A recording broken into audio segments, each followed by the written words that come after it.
Hello বন্ধুরা, কেমন আছে? আশা করছি খুব ভালো আছে। আমিও খুব ভালো আছি। তোমাদের জন্য নিয়ে চলে এসেছি আজকে একটা সুন্দর রেসিপি, হলুদ বাসন্তী পোলাও। আমার ছেলে খেতে চেয়েছিল, তো তার জন্য আমি এখানে দেখো নিয়ে নিয়েছিলাম মোটামুটি, এখানে নিয়ে নিয়েছিলাম 1.5 কাপ মতন চাল, গোবিন্দভোগ। সেটাকে ধুয়ে ভালো করে ঝরাতে দিয়ে দিয়েছিলাম। নিয়ে নিয়েছিলাম কাজু কিশমিশ, তেজপাতা, গোটা এলাচ, দারচিনি, লবঙ্গ, আর ওগুলো নিয়ে নিয়েছিলাম ধুয়ে। আর এখানে ঘষে নিয়েছিলাম একটু আদাটাকে ঘষে আমি একটু থেতো করে নিয়েছিলাম। আর এখানে দেখো গোবিন্দভোগ চালটা ঝরে নিয়ে নেওয়ার পর ভালো করে জলটা ঝরে যাবে, তারপরে তুমি ওর মধ্যে দিয়ে দেবে একটু হলুদ। এবার দেখো হলুদ দেওয়ার পর আমি দিয়ে দিলাম আদা বাটা। ওই আদাটা না আমি মিক্সারে পেস্ট করিনি, আমি জাস্ট ওটাকে ঘষে হাত দিয়ে হামুদিস্তায় একটু থেতো করে নিয়েছিলাম। তারপরে ওই আদা বাটাটা দিলাম, হলুদ দিলাম, আর গোবিন্দভোগ চালের মধ্যে না একটু অল্প পরিমাণে চিনি দিয়ে, মানে আমি দেখো একদম ছোটো চামচের 2 চামচ চিনি দিয়ে মেখে নিলাম। আমি একটু চামচের নিয়েছিলাম চিনি, তারপরে নিয়ে নিয়েছিলাম আর একটুখানি হাতের মধ্যে নিয়ে ওটাকে ভালো করে মেখে নিয়েছিলাম। দেখো এই জিনিসটা না আগে থেকে মেখে একটু রেখে দিলে খুব ভালো হয়। আর আমি এখানে যেহেতু কোনো ফুড কালার ইউজ করব না, যেহেতু আমার ছেলে খাবে, আর মানে বাচ্চারা খাক আর বড়রা খাক, যারাই খাক, আমার মতে ফুড কালার ইউজ না করাই ভালো। তার জন্য আমি হলুদটা একটু ইউজ করেছিলাম বেশি পরিমাণে। কিন্তু বিশ্বাস করো, তোমরা অনেকেই ভাববে হয়তো যে হলুদ দিলে হয়তো গন্ধ আসবে, কিন্তু একদম গন্ধ আসে না যদি প্রপারলি ওটাকে রান্না করা হয়।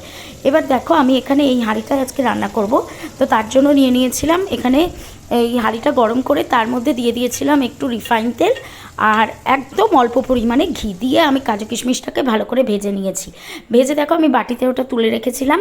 ভেজে তুলে নিয়ে ওই তেলের মধ্যেই আমি দিয়ে দিয়েছিলাম একে একে গোটা গরম মশলাগুলো, তেজপাতা, লবঙ্গ আর গোটা এলাচ, এগুলো দিয়ে দিয়েছিলাম, আর সঙ্গে দিয়েছিলাম দারচিনি।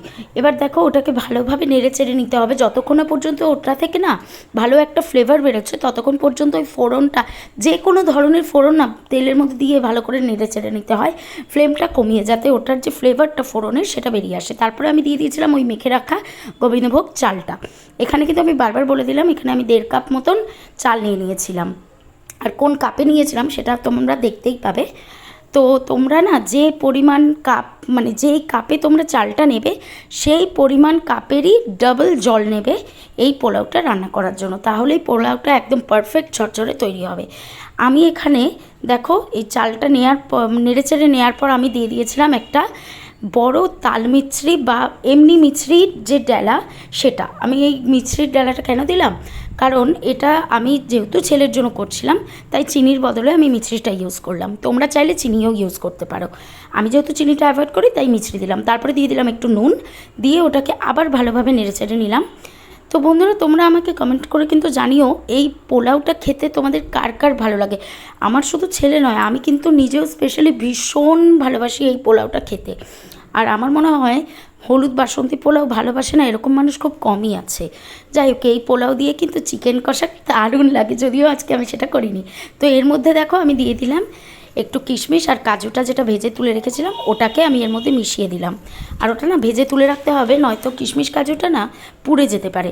এবার দেখো আমি এই কাপটাতেই আমি নিয়ে নিয়েছিলাম মেপে 1.5 কাপ মতন চাল। তো সেরকম মেপে আমি এখানে 3 কাপ পরিমাণ মতন জল নিয়ে নিলাম, কিন্তু 3 কাপের থেকে একটু কম নিয়েছিলাম, কারণ আমি 1.5 কাপ যে চালটা আমি পরিমাণটা তোমাদের বললাম, ওই 1.5 কাপের থেকে একটু কম ছিল আমার চালটা। তো দেখো আমি এই কাপের মধ্যে জলটা দিয়ে নিলাম, দিয়ে ভালো করে নেড়েচেড়ে নিতে হবে। তোমাদের জলের পরিমাণটা যদি বুঝতে অসুবিধা হয় তোমরা কমেন্ট করে জেনে নিতে পারো। আর আমি আরেকবার বলে দিচ্ছি তোমাদের সুবিধার জন্য, এখানে ধরো তোমরা 1 কাপ চাল নিয়েছো, তাহলে আমাকে 2 কাপ জল নিতে হবে। যেহেতু আমি 1.5 কাপ চাল নিয়েছি তাই আমাকে 3 কাপ জল নিতে হয়েছে। তো এবার দেখো আমার একটুখানি জিভে দিয়ে দেখেছিলাম যে নুনটা কম, তো আমি তার জন্য নুনটাও একটু আমি দিয়ে দিলাম টেস্টের জন্য পরিমাণ মতো। তোমরাও বুঝে পরিমাণ মতন দিয়ে দেবে। আমার মনে হচ্ছে এই রেসিপিটা তোমরা আশা করি খুব ভালোবাসবে দেখতে, কারণ হচ্ছে এটা যে কোনো বাচ্চারাই ভালোবাসে খেতে। এবার দেখো আমার ছেলে না অনেকক্ষণ ধরে বলে যাচ্ছে, মা কখন হবে কখন হবে। আমি ওর জন্য একটু তাড়াহুড়োই করছিলাম। তো তোমরা দেখতেই পাচ্ছ আর বুঝতেও পারছো যে এটার কালারটা কত সুন্দর এসছে হলুদ দেওয়ার পর, কিন্তু কোনো হলুদের গন্ধ নেই। আর ওটাকে আমি ঢেকে দিয়েছিলাম, ঢেকে দেওয়ার পর দেখো ভালোভাবে পারফেক্টলি পোলাওটা তৈরি হয়ে গেছে। আর আমি এটা প্লেস করে নিয়েছিলাম এই হাঁড়ির মধ্যে, মানে এই ছোট্ট একটা মানে কি বলবো পাত্রর মধ্যে আমি নিয়ে নিয়েছিলাম। তো আমার ছেলে আবার তুলে ঢাকনাটা দেখলো কি রান্না করেছি, তারপরে যখন ওকে আমি চামচে করে মুখে দিলাম, ও খেয়েই বলছে দারুণ। হয়তো তোমরা ভাবতে পারো অনেকে যে আমি হয়তো ওকে শিখিয়ে দিই, কিন্তু না, ওর যেটা খারাপ লাগে ও কিন্তু বলেই দেয় আমার ভালো হয়নি, কিন্তু এটা খাওয়ার পর ওর ভালো লেগেছে, ও পান হাঁচানো দেখেই তোমরা বুঝতে পারছো। তো বন্ধুরা, তোমাদের যদি এটা ভালো লেগে থাকে প্লিজ লাইক কমেন্ট শেয়ার করে দিও আর সাবস্ক্রাইব করে